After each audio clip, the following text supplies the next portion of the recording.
Yo, what's going on, everybody? This is your boy Meech, and I'm accompanied by my two co-hosts. Yo, it's Nizzy. What's going on? It's Drew. And together, we would like to welcome you to the Black Bento Podcast, where we will discuss anime, pop culture, and everything black. Facts.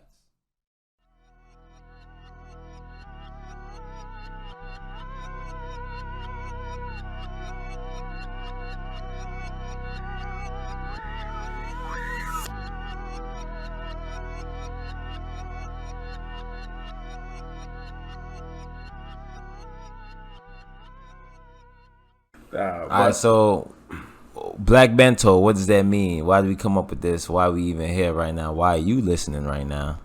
Anyone want to chime in on that? Hey, look, man, we had our ups and downs coming up with his name and all that stuff. Trust me, we really did. You know, we went through Anime Special Forces, the Foundation, the Afro Anime Alliance. You know, pretty something. That's something pretty embarrassing. Wait. Which one of us did that one? Hey, man, don't worry about it. Just know that we try to do something black and anime, something with black people and anime together. And then we had the bento box, and that was our tentative name. And then all of a sudden, we're just like, you know what, just throw black in front of it. And that's how we came up with Black Bento. You know, a mixture of the black culture, black, everything beautiful, you already know. Blurred stand up. And then bento, because we like to eat, and you like to eat. And everything we're going to share on the show is food for thought. Facts. If you don't know, bento is a lunchbox popular in the Asian culture. Facts. Where you get nice little portions of everything, just like this podcast. We'll be providing you with nice little portions of everything. You know, we got a little comedy, you know what I mean? They got a little anime, a little hate, a little Stanism. You feel me? A little bit everything. Small Stanism though. We don't tolerate too much Stanism. A little nerd. Yeah. You know what I'm saying? Yeah, and you know, but like on a more serious note, you know, instead of us just sitting here just talking about nothing, and like, what do you guys look for in an anime? And I'll start this off just to give y'all some time to think. So when I watch anime, what I look for is like logic. Like what happens in the show has to make some relative sense to the anime. Now I'm not saying that our laws of physics have to apply to anime, but if one dude gets punched through the wall and he doesn't get a broken rib, but another dude gets punched through the wall, like and he gets a broken rib, you gotta explain that to me. Like how does the damage do having to like what's your meaning behind that type of invulnerability or something like that? 2, the characters have to be dope. That's what I would say. And 3, I'm a personal fan of fight scenes or some type of action scenes, so I would like to see some of that too. And I like tactics, you know what I mean? I just don't like power ups and shit like that. That's why Dragon Ball Z took a hit in my book. Like I want to see tactics. That's why I appreciate like Shikamaru and Sasuke fights in Naruto, because I feel like they're tactical and they're planned out on both sides of the fight. So I don't know if you guys have another think about that, Drew. So I definitely think about that a lot actually. And I think the biggest factor for me and what I look for in an anime is creativity. Mm-hmm. I love a creative anime. And when I say creative, I don't just mean like how the plot progresses or the storyline. I mean character design, scenery, colors, height, age, timelines. Think if you were to write your own manga, how do you pick the age of your first character, of your main character? Because think about Naruto. Naruto starts somewhere between 10 and 12. And he ends at 18. You know what I mean? Right, so imagine if Kishimoto started Naruto at 7. You know what I mean? So like, he had to think about, from the very conception of the anime, his end result. And how old he wants his character to be. And it's tricky. In the same time, he wants his character to grow up with his viewers. His viewers is young men. It's a shonen, no offense to anyone, but shonens are targeted to young boys. Right. 7, 8, 9. And the characters are generally around that age group or that demeanor. And they grow up with you. Naruto literally grew up. When Naruto got his first girlfriend, I got my first girlfriend. Nah, I'm just saying. Like, you get what I'm saying? Right. Creativity is massive. You think about one of my favorite anime, Death Note. The whole concept of a Death Note. Imagine if you ever found one of those. People say, "Oh, I wouldn't use it. I'm not a bad person." Until somebody cut you off on the highway, and you're like, "Nah, what's this nigga name, dog? What's this nigga name, man?" So TYB's your girl. Nah, or you man. check your girl phone and see some dude. You like, nah, bro, he ain't making it past tonight. You feel me? That sound Go crazy. through the context. It sound crazy, but the author of Death Note is a genius, man. To think of something so simple, I but agree. it was just, I loved it. So creativity is number one for me. And when you hear our ranking system, which I'm hinting at now, you'll hear more about it later. That is a lot of my influence on that aspect. Mm-hmm. Another factor besides creativity for me is violence. Mm-hmm. I cannot stand soft pussy with childish content. They must be an angry nigga. Fairy tale. I'm not an angry person. I'm not a violent person. But I just think, like George R. R. Martin from Game of Thrones said, all men must die. Vala Morghulis. You know what I'm saying? All the Game of Thrones fans must know. Game of Thrones is so popular, or was so popular. We're not going to talk about season 8. Please no. But it was so popular because the main characters died. Right. The characters you developed something for died. It wasn't like SpongeBob or Naruto or all these other shows where characters survive indefinitely. I'm sorry I said SpongeBob was a cartoon, I know. But insert your favorite anime. We get the point. And no one fucking died. Naruto didn't have a death until Neji. That's insane. A main character, hero death. It had villains died. But the only hero... Okay, Jiraiya. That's a big one. Jiraiya and That's Neji. still pretty late in the anime, though. Late as hell. It's not until Shippuden. Yeah. Not a single death in the first Naruto arc. When he's Wow. I guess he I didn't didn't even even think show of kids that. dying. Wow, I didn't even But think didn't of that. Haku die? He's not a main Oh, character. Haku did die, but he was a villain at the time. Yeah. So you get my point. Violence is very important. Some of my favorite anime, obviously, Code Geass, Death Note, Brotherhood. You know what I'm saying? Like, characters die. Life is on the line. It's not soft. I can't do soft anime. Demon Slayer, brand new anime you're probably watching, already has some depth. You know what I'm saying? It's really entertaining. It gives your character more depth to him. He's not soft. So violence and creativity, my two big things. Word. I feel you on that. Definitely don't like sissy anime. Gotta have some type of blood in there. Sissy anime. Dress One Piece. I think top two, not two. I think that a good hook for me that I get to anime with is when animes are not necessarily just always serious. Like sometimes lighthearted. Like I'm a type of dude that just like to laugh. I like to, be able to laugh along with the anime. So if there's an anime that's always serious, it's just not gonna be enjoyable for me. Can I interject really quick? Go ahead, talk to me. All right, so I hear you. I'm pretty sure everybody likes to laugh, but I seen you laugh at Seraph of the End when a group of kids get slaughtered by a vampire. Yeah, that shit's funny. Okay, continue.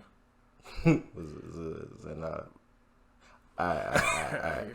So I have to have some type of lightheartedness. Have to have some type of laughing. That's probably why Inspired One Piece is my favorite. Nice. One Piece is the whole crew is actually pretty hilarious. If you ever get all my One Piece heads will know what I'm talking about.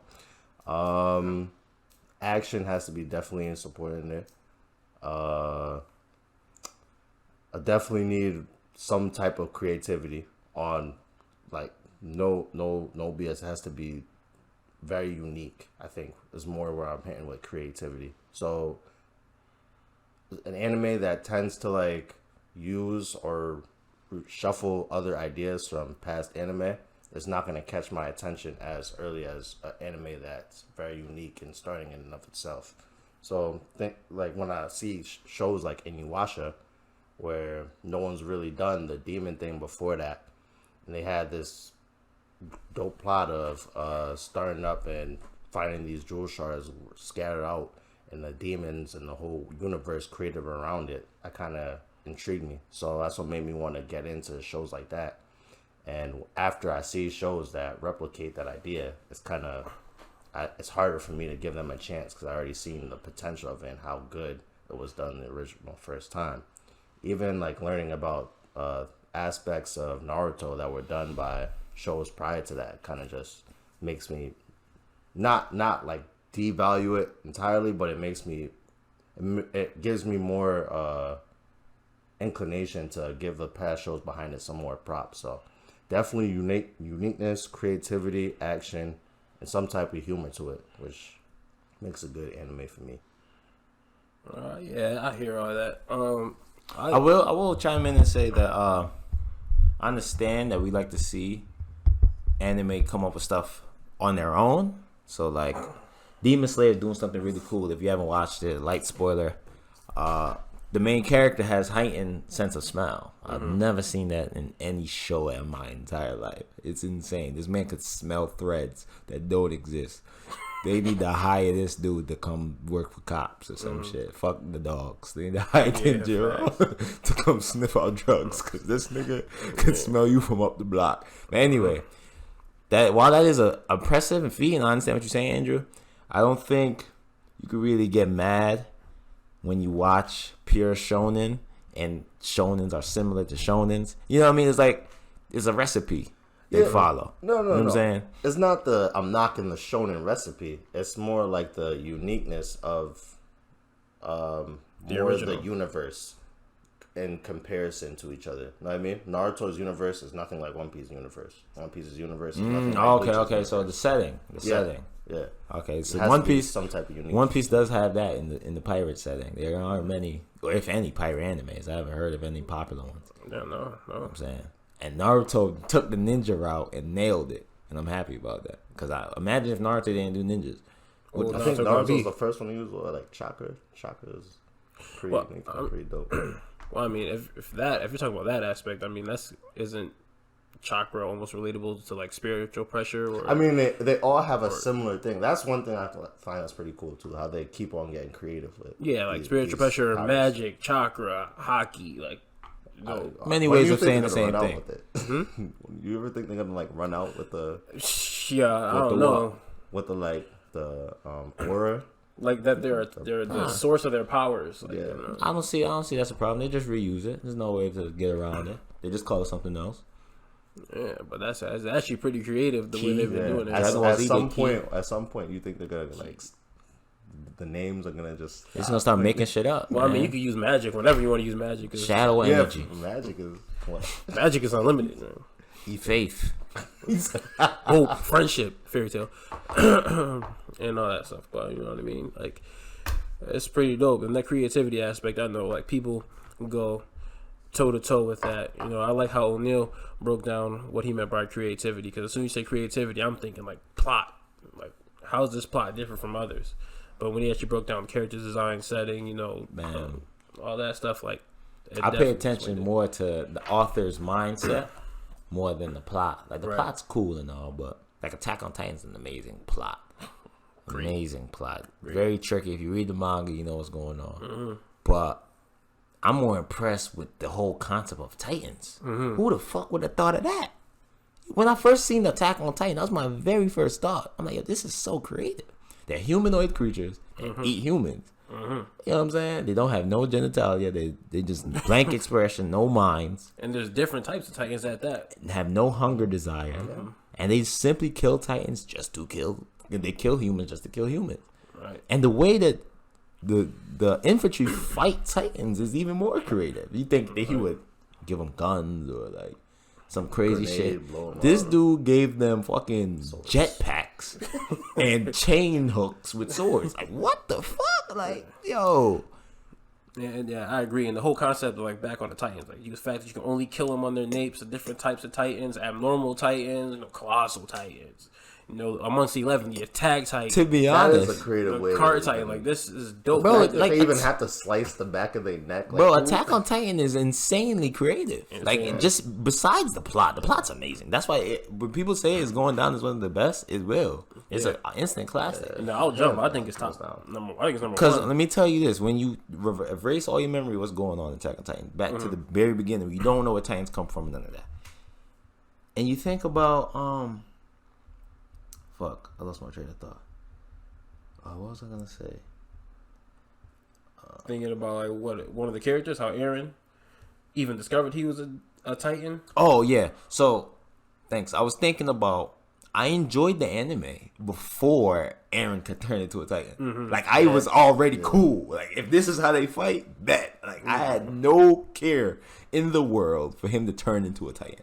I didn't even predict it. I thought to myself, honestly, I remember watching. I thought to myself, maybe somebody turns into a Titan, but I didn't really care. I was happy seeing Levi fly around and chop necks off. But then when they added Eren could turn into a Titan, at first I was like, all right, I don't really like this. I genuinely didn't like it because I was so sold on the air gear system, like the flight system. But it eventually evolved into something I like, seeing Eren fight other transformed people. But, man, kudos to the author, man. Kudos to the author, because if you ever sat down to come up with your own story, concept, or anything, I bet money you would never came up with that shit. I bet money you would never came up with that shit. Never. Hell no. Wouldn't even that shit's genius, man. He's truly a genius. People see, that's what I talk about. Creativity, that's a 10 out of 10. And we didn't even talk about the plot. We ain't spoiling it. Didn't even talk about the plot. Which is a whole nother ball game. A whole nother ball game. It's like you think in one direction, one thing, and then you watch the next episode like, oh shit, like this is different. You know what I mean? And stuff like that. But man, I wish everybody just read the manga, man. I wish I knew everybody read the manga so we could have an in-depth discussion about Attack on Titan, man. I can't wait. I really can't wait for that. Attack on Titan probably has to have the highest shock factor out of every single manga I've ever read. Yo, actually, I wanted to talk about that shock factor too. I'm glad you brought that up because when we're talking about niggas dying in anime, like niggas die in Attack on Titan. You literally understood my soul with that. You see why Nizzy gets hype over Attack on Titan, because niggas die, bro. Like that's what I say. What I say I love in the anime: creativity and violence. And violence. Like niggas die. Attack on Titan, that's top 3 for me.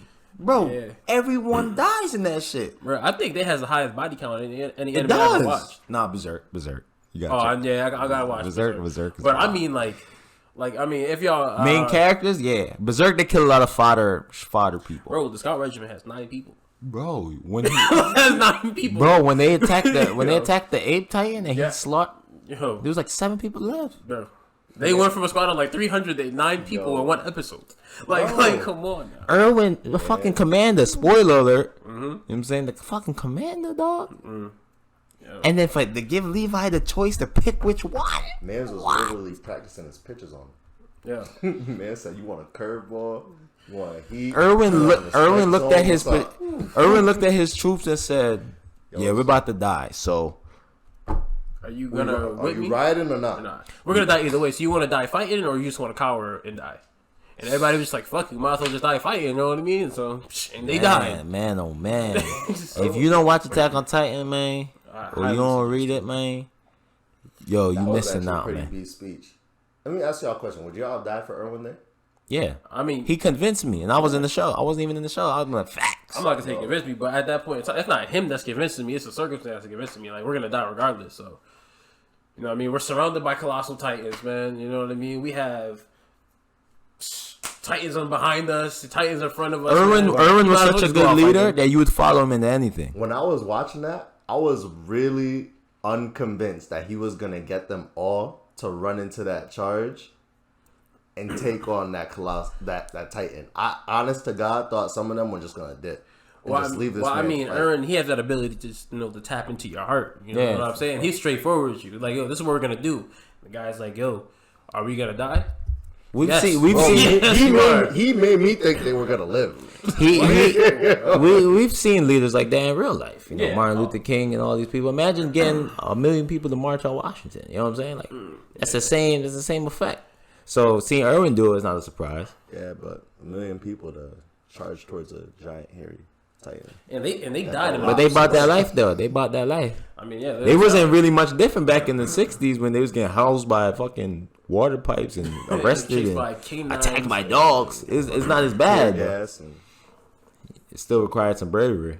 You know what I'm saying? But then look, we could look to an enemy who I'm very high on, but it's the exact opposite of Attack on Titan, and that's like My Hero and all that stuff. And people don't die in My Hero like that. It's soft. In my opinion, it's softer than Naruto. But I wouldn't call My Hero soft. I would call Naruto soft because they did people that die. But in Deku never hurt a soul in that show. But that's the thing. Like Sasuke literally broke somebody's arm. Gaara was killing people in the forest of death. Yeah, they're heroes. You gotta think like in a comic book. I'm judging. Superman ain't hurt nobody. He can't kill anybody willingly. Batman ain't hurt nobody. He's gonna kill anybody. They have a code not to kill people. That's fuck like the people heroes up, do. though. Oh yeah, you could definitely. Deco ain't fuck nobody. You hit somebody up, with a man. United States of America smash, boy. Like Deco ain't fuck nobody up. Hey man, when you're doing like what did he do? In the three seasons that is on TV right now, not talking manga, strictly anime. Right. Deku is not a badass kicking ass. What? He's just a lucky plot armored kid. He's a hero. He's a hero Heroes with plot armor, shiny ass plot armor. Wait, heroes don't Stain kill people. just smacked them. But heroes don't kill people though. No, but he still could Come put on, some Naruto paint. has some plot armor too. If you're gonna keep it 100. Naruto gets fucked up though. Wait, come on, plot armor. That Nine-Tailed Fox is plot armor for Naruto. Because it's a more explainable one. It's a more explainable plot armor than fucking Deku smiling in the death. His arm and still was able to deliver a punch. Bro, see, this is what you're saying. That happens in comic books. That happens in the Green Lantern comic book all the time. It's all about your willpower, Dimitri, we not trying to. I'm just saying that, but I'm just saying, like Naruto doesn't have more explainable plot armor. When he got Chidori through the chest, bro, he should be dead. Like, what are you talking about? He has healing factor. That makes perfect sense. He got a whole arm put through his chest. There's no way he should lie. You mean to tell me that his lung got healed up that quick? Healing factor, bro. Huh? The lung's not on that side. And to correct you, he got Chidori in the shoulder. Yes. Get it straight. Oh my straight, god! Dog. Get your body part straight, dog. Oh my god! There's nothing there. Come on, now. He got Falcon drop from the top of the final valley. Falcon drop on his head, bro. Okay, the Fox kept him alive. Yo, you're not accepting this healing factor. But we're not gonna get into this Naruto My Hero debate. We're not gonna get into that because that's gonna be another 7 hours. You know that stuff. Yeah, but I mean, no debate. Yeah, okay. Anyway, like I was saying, man. All right, so you want to finish on that point? Yeah, I think it was a good time to finish. You know, like everybody. Like I just want to thank you. No, I had another point to bring up. Okay. Go ahead. So we said what we like. How about what you dislike? What you dislike? I could start that one. To not say the opposite of what I said I liked. With a dislike, I think I can come with this for you. Man, I can start this off. Go ahead. So things that I dislike. Dragon Ball Z. Now, I'm going to tell you a few things I don't like about Dragon Ball Z, but this is just, I'm just using it as an example. This is for all animes. Like, your dialogue has to be crisp and stuff like that. Like, it has to be crisp. Like, explain crisp. I mean, like, the conversations conversations between characters, they have to flow well and stuff like that. Like, you know what I mean? You can't just say, oh, I'm going to kill you, and then like, no, you're not, and then people start, right after that, and they just bang out there or continue on with the conversation. Like the story has to progress. The audience has to, in my opinion, has to grasp something from the conversation between characters and stuff like that. Another thing I'll say don't like is, I don't even know how to put this. I don't even know how to put this in the words right now.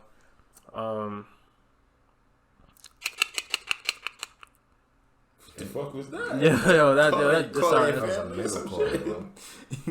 That's just me. All right. I hate when animes detract from what they did originally and stuff like that. Like, you know what I mean? So like I can use Naruto for example and stuff like Naruto. When people wanted a new move, they trained like heavily, hard. Like Sasuke trained for 3 months to master the Chidori and stuff like that. You know, Naruto trained for 2-3 months to master the summoning jutsu. Then all of a sudden they start powering up, and then some dude gives them a new form, and now they have a whole new arsenal of jutsu without even breaking a sweat. Like just I will say, this whole new arsenal of jutsu. I'm assuming you're referring to Naruto and his multicolored Rasengan. Yeah. I will say those are variations of the same jutsu. I mean, it's very rare that in Naruto characters power up and develop entirely new attacks. I mean, so variations, I'll give you that. So what are those? What we call the little black spirits that Naruto had around him? Truth Seeker orbs. Like, all right, that is not a jutsu. Yeah, it's not a jutsu or whatever, but it's an ability nonetheless. But you still have to learn how to use your abilities and stuff like that. He just knew immediately. That was a little reach. Yeah, I give you that. You know, him healing He pulled the Jesus. He pulled the Jesus. I don't know if y'all ever seen the Jesus movie. Yeah, he put the air back on somebody. Sasuke figured out he could travel through different dimensions and shit. That was a little immediate. But it was short on time. Kishimoto had to wrap it up. Kakashi and said, "Now you can see." Well, let me tell you one thing that pissed me off about that arc, the Kaguya arc you're referring to. Kakashi received Obito's second Sharingan, and this man had perfect Susanoo. Perfect Susanoo, yep. That part, everything else you're saying right now is just, I would say, is being nitpicky in the sense it's a shown in anime, they power up. That's not He just knew how to use it. But no, not even that. He shouldn't be able to use it. Why not? Susanoo, half Susanoo is a ability of the Mangekyo Sharingan. Perfect form Susanoo is a ability of the eternal Mangekyo Sharingan. The only way to obtain the eternal Mangekyo Sharingan is to pass eyes to your sibling. Obito gave Kakashi his eyes, and he magically had the eternal Mangekyo Sharingan. Made no goddamn sense. They are not related. It should not have triggered the eternal. If anything, he could have had half Susanoo, but they gave him perfect full form Susanoo. Like Itachi never used perfect form Susanoo because he never transferred eyes. The only people who could use it are the people who transferred eyes. Itachi, Sasuke, and Madara transferred eyes from their brothers. That's why they could do it. There's no reason on God's green earth why Kakashi should be able to even use the Mangekyo Sharingan, much less the eternal one. Right. You know what I'm saying? So that was a reach for interest of plot. And then 2, it disappeared after. Yep. Yeah. What the fuck? That made no goddamn sense. So Obito just lended him his Sharingan. I completely forgot about that. I didn't even think about that. Yeah, I'll rewatch it. Your brother has to transfer it over to you. Yeah, sibling at some point. That's why Chihas kill each other all the time because they're chasing his power. So that was my biggest complaint, the Kaguya arc. For everyone out there who hates the Kaguya arc, if you don't read Boruto, it won't make much sense.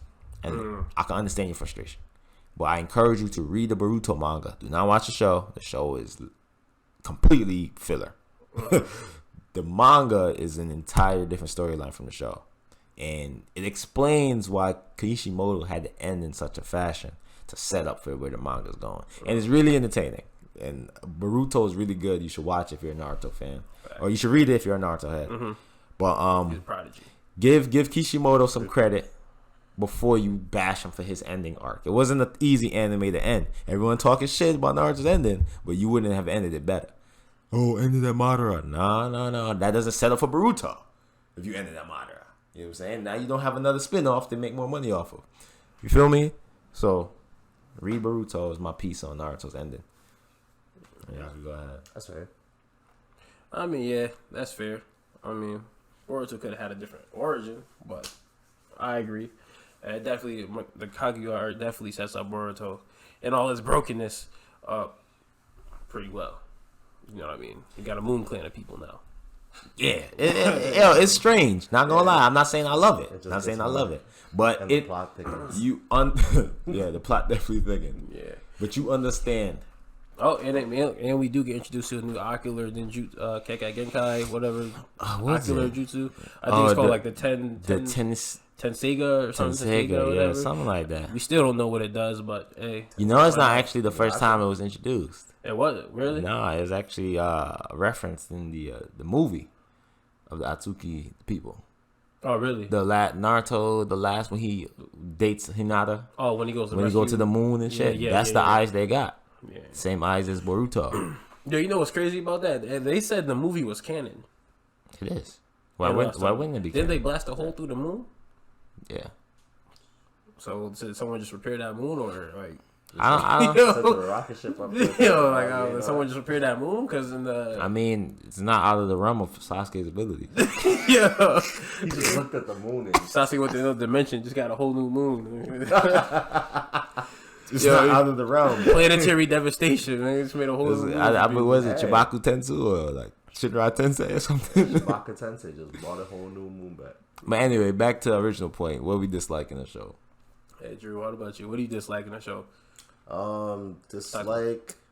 I think a big factor for dislike would probably be shows that have no aim or goal. So shows like Bobobo, Just pointless, scattered episodes of some running on drama that just ends at the end of the episode. That's supposed to be funny. I don't think that's funny at all. Shows that catch my interest always have to relate towards or progress towards a goal. Can't just be ha ha ha, cut, done. I think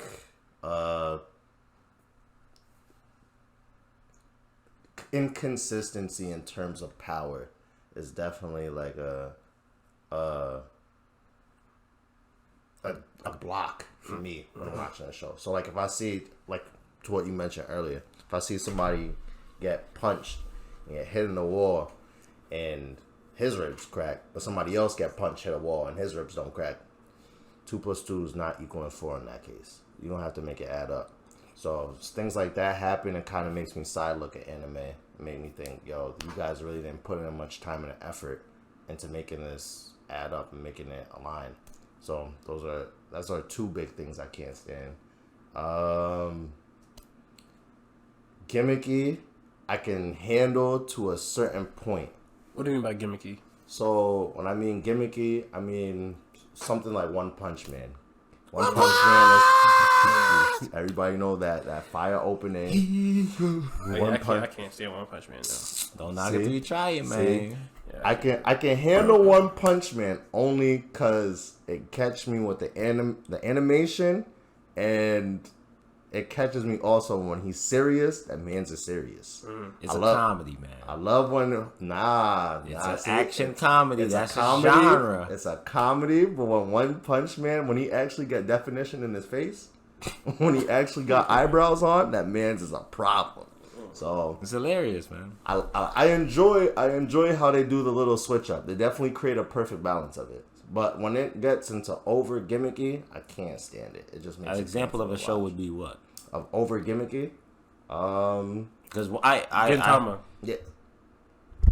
It's like a perfect example. When shows just don't, when they over abuse joking and the all running around and pretending like things are all sweet and dandy. Yeah, I mean, I'm damn sure not a fan of that. I like I'm a serious anime dude. My anime gotta be serious. You feel me? I know how I roll. Sending violence. That's my type of vibe. You should look for a therapist, dog.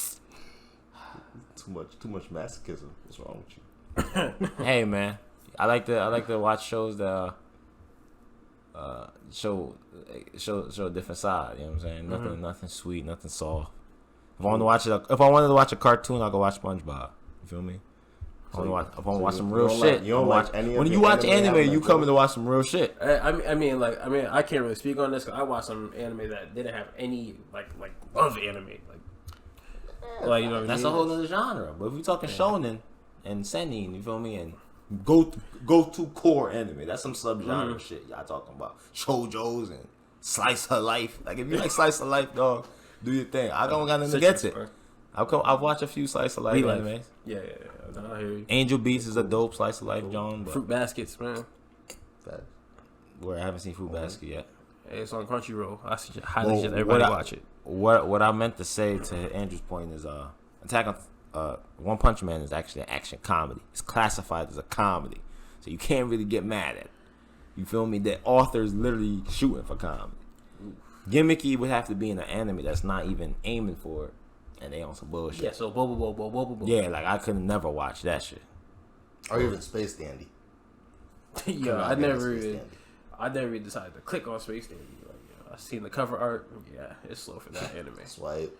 Yeah, it's unmatched.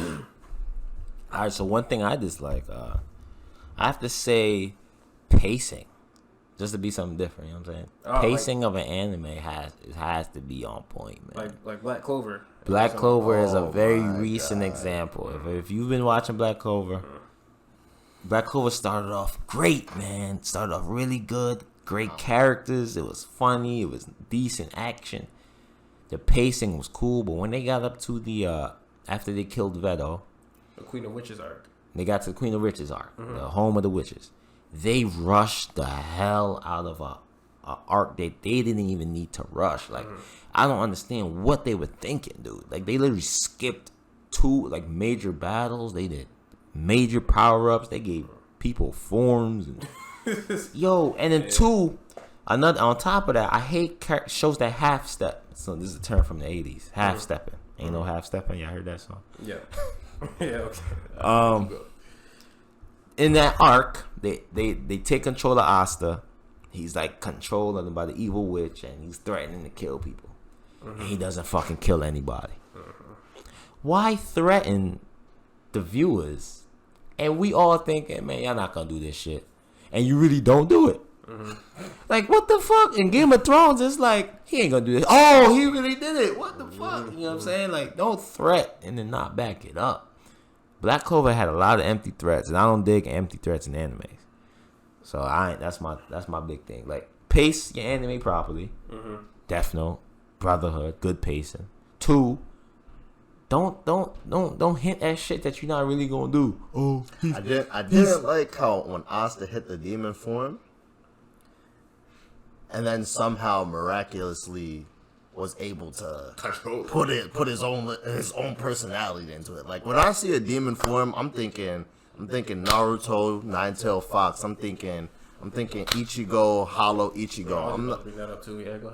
I'm thinking Gon when Gon turns into a grown ass man. I'm not thinking like it's just weird. Yeah, it's weird as fuck. It's weird as hell. His hair is long as fuck. But go ahead. I'm not looking for you to hold your same character. I'm looking for you to switch up and have a mode to you. Talk to you. Like, you have to get real. You have to get real gritty. Like, you can't just be the same. You can't run up and be like, oh, I'm not gonna kill you.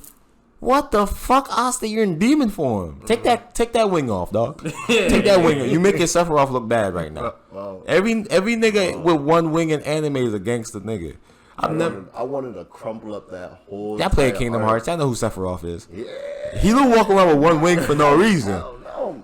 If you see a character with one wing, you already know he on some shit. Yeah, it's different. So for Asta to fly around with one wing and not kill nobody, not gangster. Cancel the whole anime, dog. I ain't want to watch that shit. I wanted to crumple up that whole arc. I wanted my time back. I wish I put that time in a different anime. Yeah, man. But I mean, Black Clover has a lot. I won't call them. I guess it could be plot holes. You know what I mean? Everybody's like, oh shit, this guy Yuno has a 4-leaf grimmer. Then Asta has a 5-leaf grimmer. Nobody's questioning that. No one says a damn thing. Anti-magic. Everyone just people still want to step to him. That's cool. Like, this guy, he doesn't have any magic. Oh, he's ass. Nice Well, you see his grimmer?